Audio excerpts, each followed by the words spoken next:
Yo, so today I'm gonna show you how I made this fire Summer Walker R&B beat. So the dope thing I love about this beat is that I only used one preset bank out of one plugin. A while ago, Infinite dropped this fire R&B preset bank called Dedications. That's just everything I was looking for sounds. And as soon as he dropped it, I had to get in and immediately make the greatest R&B beat I've ever made in my life. So first things first is the chords. So this chord progression is fairly simple. It starts with an E minor ninth chord, and it goes into a diminished chord, and then it goes right back to another E minor ninth chord. Just took one of the notes out, and then it goes right back to another diminished chord.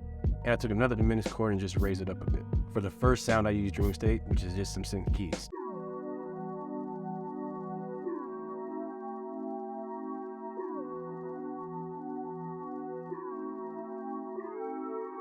To me, this sounds like very popular synth sounds that you hear in a lot of popular R&B songs now. Next, I layered those initial chords with the same chords using a different sound. For this layer, I used this Beautiful Keys electric piano.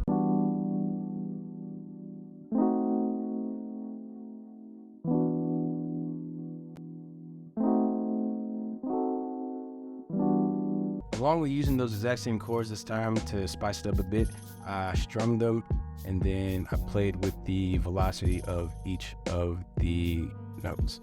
Also, this was the layer that made me realize why I like using diminished chords so much. They just add that tension and that emotion to it.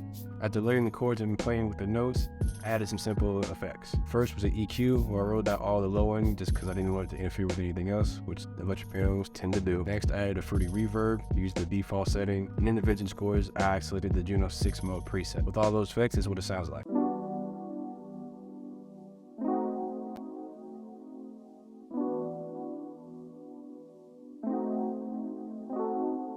The next sound was his Expressions piano. All it is a grand piano, but it sounds so good. Now for this beat, all I did was just really use it for some top notes.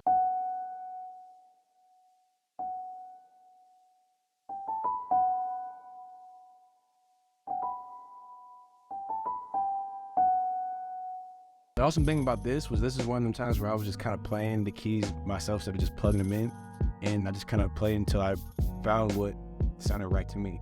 The only problem was when I was initially doing it, I wasn't recording what I was doing at first. I was just kind of playing along, trying to figure it out. But I knew that if I tried to recreate it by tapping in, it wasn't get that same feel. So what I was recently put onto is if you are playing any notes in FL and you're not recording, what you can do is you can come over to the Tools tab, go all the way down to Score Logger, go to Dump Score Log to select pattern, and then whatever you played in the last 2 to 30 minutes, and then it'll spit out whatever you did. As long as I've been using FL, which has only been like 2-3 years granted, but that's like one of the best features FL has. I don't know if any other DAW has that, but that was dope. For the effects, I used EQ, I rolled out all the low end, and I just kind of played around, blowing out the mid, played around and raised the howl a little bit, added another vintage chorus, used the same Juno 1-2 preset. This time I added delay and lowered the wet knob, and then added a bit of reverb.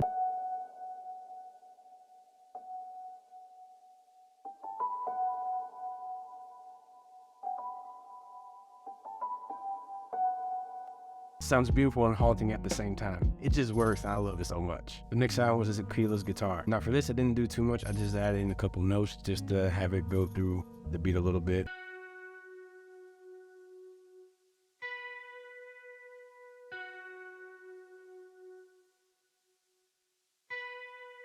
And for the effects, all I did was add in an EQ, wrote out the low end, add reverb, and then use Effect Rack and add this dark, dirty chorus 8th, whatever that means. With the effects, this is what it sounds like.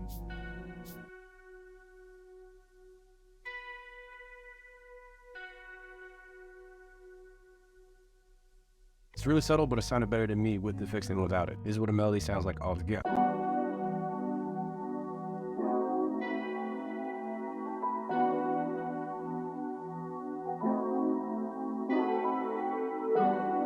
After that came the easy part, which is simply just the drums.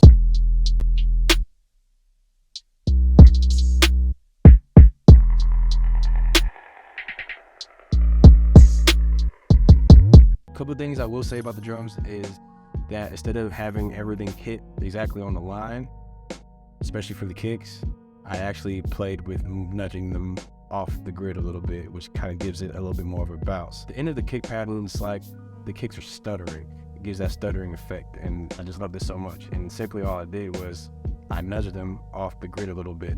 And to give it more effect, I definitely played with the velocity of those notes to kind of sound like it was raising up. And not only did I do that with the kicks, I also did that with the hi-hats as well. I also played with the panning of the hi-hats as well, just so it would play in both ears and kind of dance about a little bit.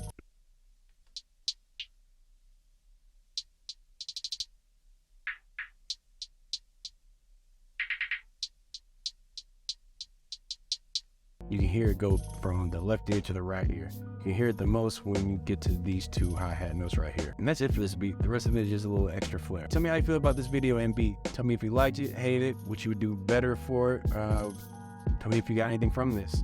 Anything else? I'm out. Peace.